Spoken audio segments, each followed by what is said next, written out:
It's 9 p.m. on a Friday night. Your tenant texts you. You look down at your phone, no hot water all day. And you're 3 states away, at a wedding, in a dress, holding a drink that you can no longer enjoy. Now, you've got a guy, but it's late. It's the weekend, and now it's a premium call just to get someone out there. And you have to coordinate all of it from 3 states away. That's the part of being a landlord you get warned about, but until it's you trying to enjoy the moment with friends and family at a wedding, it doesn't really hit you. Now, I've been a landlord and I'm glad that I was, and I will be one again. But being a landlord isn't for everyone, and it isn't for every season of life. So here's how to know if that home that you've been holding on to as an investment is still the right call for you. Here's why I'm covering this right now. West Hartford and Central Connecticut are in a strong seller's market. Homes are going under contract in about a week in towns like West Hartford and Simsbury, and many are selling over asking. And if you own a rental in one of those towns, you're sitting on something that a lot of people truly want. And as strong as I think the market will stay, nobody, and I mean nobody, can accurately predict the future, much less guarantee it. So in the next few minutes, I'm going to give you 7 signs. Not my opinions, but signs, the kind that you can check against your own property right now. And by the end, you'll have a much clearer idea of what direction is right for you. Let's get into it. Some landlords treat sell or keep renting like a feeling, loyalty to the house, pride in being a landlord, or holding on to it just in case. But your rental isn't a member of the family. It's a financial decision. So I'm not here to tell you that you should sell. My job is to close the gap between what feels true and what the numbers actually say. When 2 or 3 of these signs stack up at the same time, that's the market tapping you on the shoulder. Hey, it might be time to sell. These first 3 come down to one question. Is this property actually making you money, or does it just feel like it is? So sign number 1, the rent stopped covering the real cost. Start with the basic math. After the mortgage, the taxes, the insurance, the repairs, the vacancies, and the cost to find a tenant. Are you making money right now? Many homeowners think that they're cash flow positive, but they may not be. They're counting the rent check and forgetting everything else that adds up. The cleaning between tenants, snow removal, yard maintenance, and minor repairs. Here's a hint, look at your tax returns. You're probably already itemizing all of your costs there. Add up everything that the property earned last year, subtract everything it truly cost, including the repairs you'd rather forget. If what's left is thin or negative, the property isn't paying you, you're paying for it. And there's a cost a lot of landlords do forget, your time. Every showing, every late rent text, every contractor you chase. If the income barely beats what that money could earn sitting someplace else, this isn't a business anymore. It's a low-paying part-time job. Be honest with yourself on that one.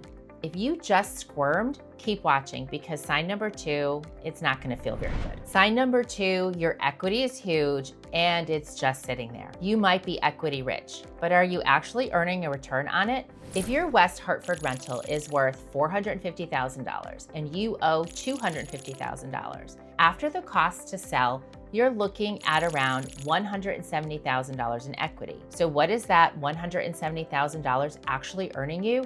If the property nets you $9,000 a year after everything, your money's working at about 5%. Can you do better than 5% with none of the late night phone calls? A lot of the time, yes, you can. Equity trapped in a low returning property isn't wealth, it's potential wealth.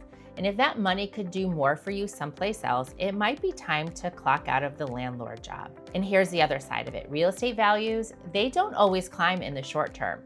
There are highs and there are lows. So ask yourself, can you comfortably ride out the dips? Or would you rather take the gain that's sitting in front of you right now? Sign number 3, the market is handing you a window. You can't time the market perfectly, nobody can.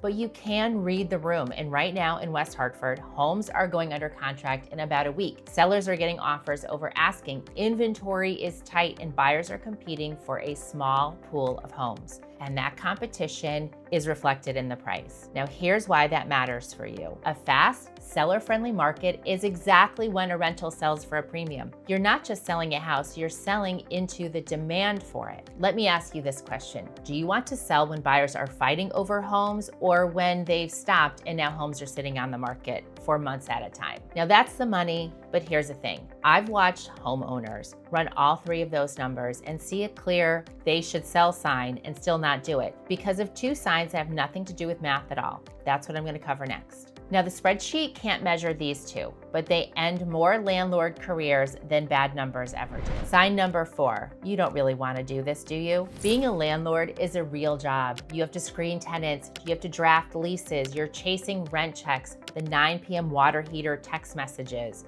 the turnover, the clean out, the showings, the empty months. And renting keeps getting more complicated. In some ways, finding a tenant is easier than ever, but easier isn't the same as simpler. The laws around screening and evictions keep shifting.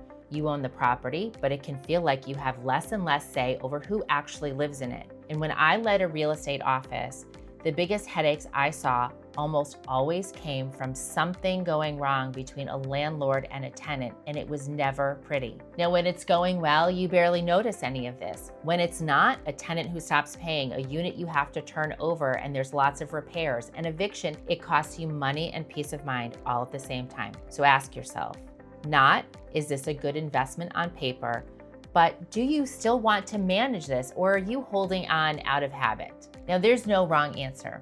Some people, they like being a landlord, and if that's you, you should keep doing it. But if every maintenance call you get a pit in your stomach, that might be worth a conversation with a realtor, an investment advisor, or your CPA. Sign number 5, your life has moved on. Sometimes it's not about the property or the finances. It's just that your life has changed. Maybe you're relocating and managing a rental from far away went from doable to not doable. Maybe you're heading into retirement and you'd rather have a clean lump sum than a part-time job. Maybe you inherited the home and never wanted to be in this business in the first place. Or maybe you just need the money for something that matters more, like paying off debt or helping a child with a down payment or freeing yourself up for the next chapter. Sell and you put that money to work. Keep renting and it stays trapped, dripping out to you slowly month by month. So picture where you're headed in the next 5 years. Does this property help you get there? Okay, I covered money and I covered life. Now I have 2 more signs to share with you. Let me tell you about a homeowner I know. They moved out of the area 4 years ago and decided to keep their single family home as a rental. The tenants, they were great. The place, it rented easily. The plan was to hold it long term. Then last year, the big bills came, a brand new roof, as well as some other major repairs. And right after that, life changed for them. A family member got sick and they had to take time off of work. Money got tighter, and meanwhile, a tax increase and a jump in the insurance premium quietly ate into what the property was actually bringing in. Now, they're looking at far less equity than they pictured, managing a sale from across the country and facing a hefty bill just to get the property back into sellable shape. And they have to do it quickly. Sign number 6, a big bill is coming and you know it. Look around your property. Be honest about what's next. How old is the roof? How old is the furnace, the water heater, and the windows? What about the cosmetics that will need to be updated? If you are looking at $25,000, $30,000, $40,000, $50,000 in repairs over the next few years, that may change things for you. Because here's the trap, and the one that this homeowner ended up walking into. You pour money in just to keep renting. Then a year or 2 later, you have to sell. Now you've spent the equity that you could have walked away with. And a repair like a brand new roof, it's not going to add dollar for dollar to your sales price. If the property's hitting the stage where it needs serious money just to stay rentable, that could be an ideal time to sell, especially in a market like the one we have in central Connecticut right now. Sign number 7, the tax window has not closed. Here's the last one, and it can be worth more than all the other 6 put together. Quick disclaimer, I'm not a tax advisor. Loop one in before you decide anything, but you can't weigh an option if you're not thinking about it. So here they are. First, if you ever lived in this property as your primary residence, you have a window of time. You live in a home 2 of the last 5 years, and a big chunk of your gain can be excluded from capital gains tax, up to $250,000 if you file single, and $500,000 married filing jointly. That window closes the longer it stays a rental, and if you're still inside that 2 of the last 5 years window, that alone can be a reason to sell now. Second, if you love real estate, but you're tired of this property, you don't have to choose between holding and cashing out. A 1031 exchange can let you sell this one and roll the money into a different property while deferring the tax. Trade the headache for something easier to own without the tax hit today. The details aren't the point. The point is this: timing your sale around these windows can be worth tens of thousands of dollars. And that's a conversation for you to have before you list. So let me bring it home. The rent stopped covering the real costs. Your equity's huge and earning almost nothing. The market's rewarding sellers. You've quietly stopped wanting to manage it. A big repair bill is coming. Your life is pointing somewhere that this house doesn't fit. And a tax window is open right now. Now, all 7 of these probably don't apply to you, but if 3 or 4 of these signs are pointing in the direction to sell, it's something for you to pay attention to. Now, here's what you should do next. Get your 2 real numbers: what this property would actually sell for in today's market and what it's truly netting you after all of your expenses. Put them side by side and the decision will usually make itself. Now, this is something that I do. If you're interested in your market value and running the numbers on your rental, reach out to me in the link below. And subscribe. I put out content like this for homeowners like you every single week.